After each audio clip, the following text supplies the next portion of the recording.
छोटू के मामले में आया एक नया मोड़।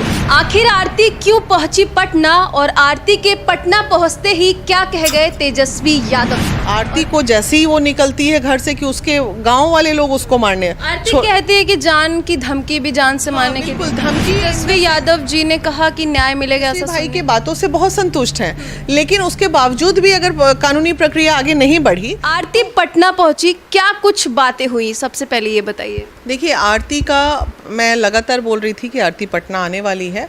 मकसद हमारा डीजीपी से मिलना था। तो डीजीपी से मिलने का मकसद ये था कि अभी तक 50 दिन के बावजूद भी सुपरविज़न रिपोर्ट नहीं आया डीएसपी साहब का। जो डीएसपी साहब का सुपरविज़न रिपोर्ट नहीं आना अररिया डीएसपी का, ये अपने आप में कहीं ना कहीं बहुत बड़ा क्वेश्चन मार्क था। और उस क्वेश्चन मार्क पे ही हम लोग बार बार अटक जा रहे थे कि आखिर डिले क्यों, सुपरविज़न रिपोर्ट में डिले किस बात की हो रही है। तो इसलिए डीजीपी, हालांकि सैटरडे था और वो आ गई, अपने परिजनों के साथ आई। छोटू के मम्मी पापा सिस्टर सारे लोग आए थे, गांव वाले लोग भी थे। तो हमारे पास फिर हमने डीजीपी को कॉल किया तो उन्होंने मंडे का मिलने का टाइम दिया सैटरडे की वजह से। फिर संडे हो गया आज। तो इसी बीच ऑफिस में बैठ के उसकी बातें सुन रहे थे। पता नहीं अनायास मन में कुछ मीडिया कर्मी भी थे वहाँ पे, बोले आपको तेजस्वी जी से मिलना चाहिए। हम बोले चूंकि वो आई है उसका एक मनोबल होगा, वो जात बिरादरी वाला तो आप जानते हो ना कि फीलिंग आएगी हम तेजस्वी भैया से मिले। तो आरती के मनोबल को बढ़ाने के लिए, हालांकि आप जानते हो कि पॉलिटिकली महिला विकास मंच कभी किसी से मिलती जुलती नहीं है, लेकिन फिर भी लगा कि नहीं, तेजस्वी बीइंग अ युवा वो हर वक्त एक पॉजिटिव थिंकिंग के साथ नज़र आए हैं।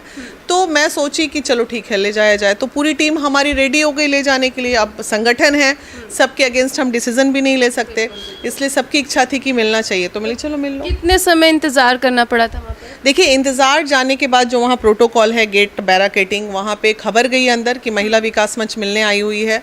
तो हार्डली 15 मिनट बाद अंदर से मैसेज आता है कि साहब जो हैं निकल रहे हैं अभी। पुलिस, देखिए ये यहाँ पे एक चीज़ मैं ज़रूर बताना चाहूँगी कि पुलिसकर्मी और उनके बॉडीगार्ड्स जो रहते हैं और जो उनके सुरक्षा गार्ड्स होते हैं, उनके कारण काफ़ी कम्युनिकेशन जो है चीज़ें ख़राब हो जाती हैं। तो सर अभी नहीं मिल सकते, सर को बाहर निकल। रवैया हाँ, रवैया तो वो मनोबल को घटाता है किसी को, तो नहीं मिल सकते। फिर भी अच्छा निकलते हैं, तो इस उम्मीद के साथ कि वो निकलने वाले हैं हम लोग खड़े रहे। लेकिन जैसे ही उनकी गाड़ी निकल रही थी तो बिल्कुल कि सर आरती आई है, अररिया से आई, आपसे मिलना चाह रही है। बहुत सौम्यता से कहा कि मैं मैडम 30 मिनट में वापस आ रहा हूँ, मेरा कोर्ट का कुछ मामला है, आधे घंटे में आप वेट कीजिए, मैं आ रहा हूँ। आधे घंटे वेट भी नहीं करना पड़ा, 25 मिनट में ही वो लौट भी आए और वो सुने सारी बातों को, बहुत प्रेम पूर्वक सुने। और सुनने के बाद उन्होंने तुरंत अपने ओएसडी को बुलवाया। ओएसडी प्रीतम कुमार हैं, उनको सारा डिटेल्स बताया गया। तो मुझे लगता है कि कॉल जो है डीएसपी साहब के पास जाना चाहिए और सुपरविज़न अब फास्ट होना चाहिए। तो उन्होंने क्या बोला आरती और छोटू के मामले पर, मतलब क्लियर करके? 2-3 मुद्दों पे बात हुई। एक तो वो सीएम थी, तो इसलिए उसको जीविका की, तो उसको कहा गया क्योंकि जो डर है आरती को जैसे ही वो निकलती है घर से कि उसके गांव वाले लोग उसको मारने। आरती कहती है कि जान की धमकी भी जान से मारने की। बिल्कुल, धमकी इन द सेंस कि आरती छोटू के परिवार पे लगातार ये बात का अटैक, ये कॉमन सेंस है, ये कॉमन फिनोमेना है कि बातें आती होंगी इस तरह की, तू हटाओ उस लड़की को, ये करो, हटाओ। उसके गांव वाले, आरती के गांव वाले तो पूरे इंतजार में बैठे हुए हैं आरती के कि आरती ने इतना बड़ा प्रकरण कर दिया अपने माँ बाप को। तो नेगेटिव अप्रोच जो है वो आरती को डरा रहा है, इसमें कोई शक नहीं। और कॉल्स भी आ रहे हैं, इसमें भी कोई शक नहीं। जब हमारे पास कॉल आ गया कि मैडम छोड़िए ना इस मामले में, आप लोग हट जाइए, मामला हम लोग देख लेंगे, तो जब हमारे पास वहाँ के लोग कॉल करके हमें रोक सकते हैं तो आरती को रोकना कितने देर? कॉमन सी बात है। तेजस्वी यादव जी ने कहा कि न्याय मिलेगा, ऐसा सुनने को आ रहा है। हाँ बिल्कुल, कहा कि जो भी इसमें न्याय, यहाँ तक मैंने बोला कि अगर दोषी आरती है तो आरती को भी सजा दीजिए, लेकिन कार्यों को फास्ट कीजिए, सुपरविजन को फास्ट कीजिए, इस तरह लीपापोती में मत लग जाइए। इसलिए इतना समय हो गया और कार्यवाही अभी तक नहीं हो पाई है। कोई क्या लगता है कि किस चीज़ में कमी रह जा रही है कि हर आए दिन ऐसे मामले? इस मामले में मैनेज है, एकदम मैनेज है, क्योंकि जब तक किसी को कोई लस्ट नहीं होता ना तो वो ईमानदारी पूर्वक अपने निर्णयों को रखता है। जैसे अगर हमें किसी चीज़ से लस्ट हो गया कि नहीं ये मेरा अपना है, यहाँ से मेरे को फाइनेंशियली बेनिफिट आने वाला है, यहाँ से मुझे फ़ायदा है, तो चीज़ों को लोग इग्नोर करते हैं और लिंगर करते हैं। तो ये लिंगरनेस की वजह सिर्फ एक है कि यहाँ कहीं ना कहीं हमारे डीएसपी साहब का पुष्कर जी उनका नाम है, प्रशासन क्या करेगा नहीं करेगा उसका इंतज़ार हमें नहीं करना है। हमें न्यायालय पे पहले भी भरोसा था, आज भी भरोसा है। हम पहले अपनी सुरक्षा जो है न्यायालय के थ्रू ले लेते हैं, एक पिटीशन दायर कर देते हैं कि भाई ऐसी ऐसी लगातार धमकियाँ आ रही हैं और इन लोगों से हमें जान का खतरा है।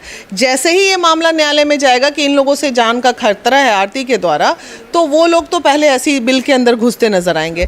तो ये गुप्त रखा गया है, नाम हमारे पास आ चुके हैं उन लोगों के, और हम पिटीशन दायर करने के बाद ओपन करेंगे। महिला विकास मंच की टीम बराबर साथ देगी? हाँ बिल्कुल देगी, क्योंकि न्यायिक मामला है और समाज, महिला विकास मंच का काम समाज सुधारने का है। तो जहाँ जहाँ समाज में कुरीतियाँ फैलती नजर आती हैं, जहाँ तक हमारी सक्षमता है हम उसे कम करने की कोशिश करते हैं। अब पूरे बिहार को तो हम सुधार नहीं सकते, पूरे देश को सुधार नहीं सकते, लेकिन 10 लोगों को भी सुधार दिए तो उसमें अपनी जीत हासिल है हमारी।